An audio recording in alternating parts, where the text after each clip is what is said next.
Les tiens rebâtiront sur d'anciennes ruines. Tu relèveras des fondements antiques. On t'appellera réparateur des brèches, celui qui restaure les chemins et qui rend le pays habitable. Ainsi s'acheva une année de gloire, une année de restauration intégrale, où nous avons vu la main de Dieu dans tous les domaines de notre vie. Comme notre Dieu est fidèle, il est un Dieu de continuité, il est un Dieu de parole. Il nous a encore donné une parole pour cette année 2023. Et cette parole se situe dans Matthieu 5, verset 14. Vous êtes la lumière du monde. Une ville située sur une montagne ne peut être cachée. Shalom, peuple de Dieu, bienvenue à notre synthèse du mois de janvier, qui a pour thème « Comment briller ». Pour briller, il y a des principes. Pour briller, il y a des règles. Et parmi ces règles, nous avons vu que nous devons vivre dans la parole de Dieu. Nous devons vivre avec le Dieu de la lumière. Le Dieu de la lumière doit être le centre, il doit être le fondement, il doit être le socle de notre vie, de notre année 2023, afin que cet héritage, ce testament qu'il nous a donné puisse être réel et visible dans notre vie. Peuple de Dieu, Comment briller nous renvoie au principe de la Bible, qui est de vivre dans la prière, qui est de vivre avec foi. Parce qu'en tant qu'enfant de Dieu, nous ne pouvons pas manifester notre identité en tant qu'enfant de Dieu si nous n'avons pas la foi.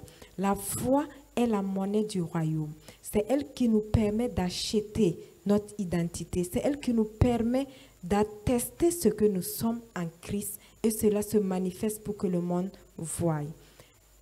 Et parmi les principes, nous avons vu que nous ne devons pas aussi corrompre notre foi.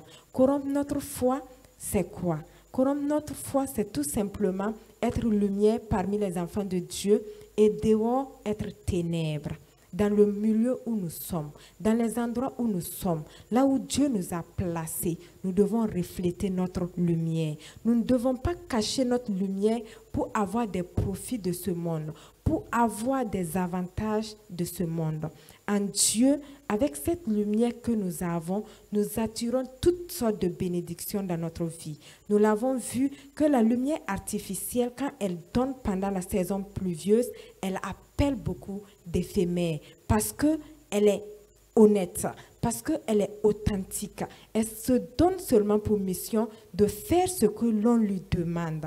Et en ce moment, ce qui est avantage pour elle vient naturellement.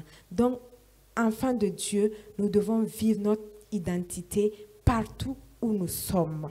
Nous devons avoir le renouvellement de l'intelligence. Nous devons vivre une vie d'humilité. Nous devons vivre une vie de sagesse parce que notre Dieu est un Dieu sage. Nous devons prendre le temps de décider avant de faire des choses.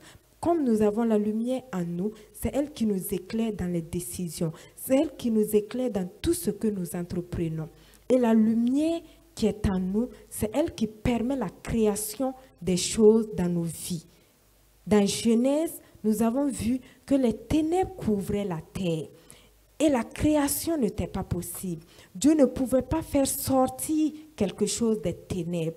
Alors, il a envoyé sa parole en disant que la lumière soit et la lumière fut. Et c'est à partir de la lumière que la création a commencé. Pour qu'il y ait une création dans ta vie, il faut que tu acceptes ton identité. Il faut que tu acceptes briller. Et pour briller, il faut éviter la vie d'impureté. Il faut quitter la vie de péché parce que la lumière a besoin de pureté. La lumière a besoin de sanctification.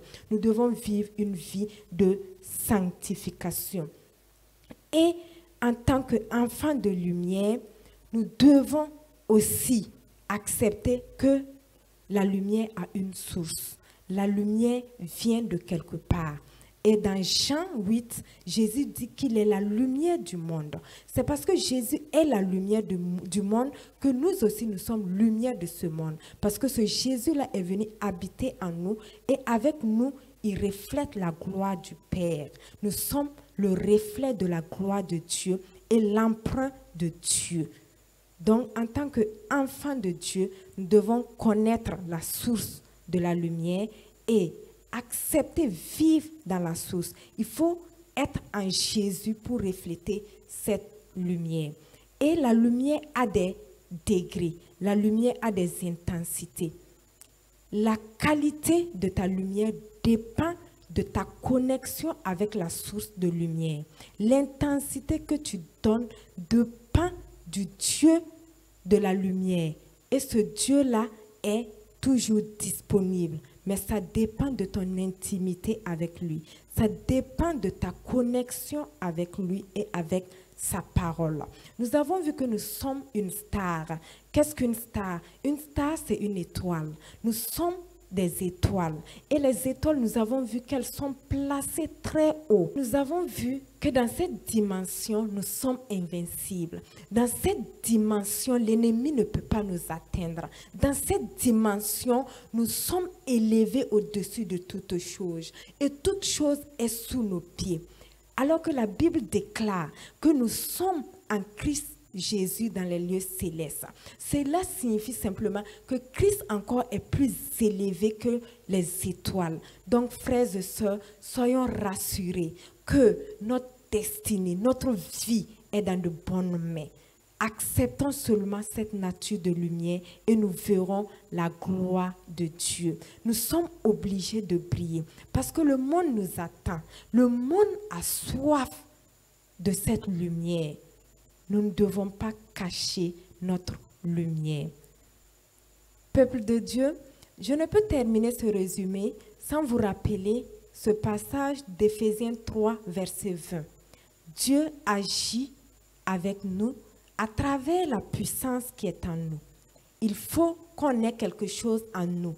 Et c'est sur la base de cette chose que Dieu fait les choses.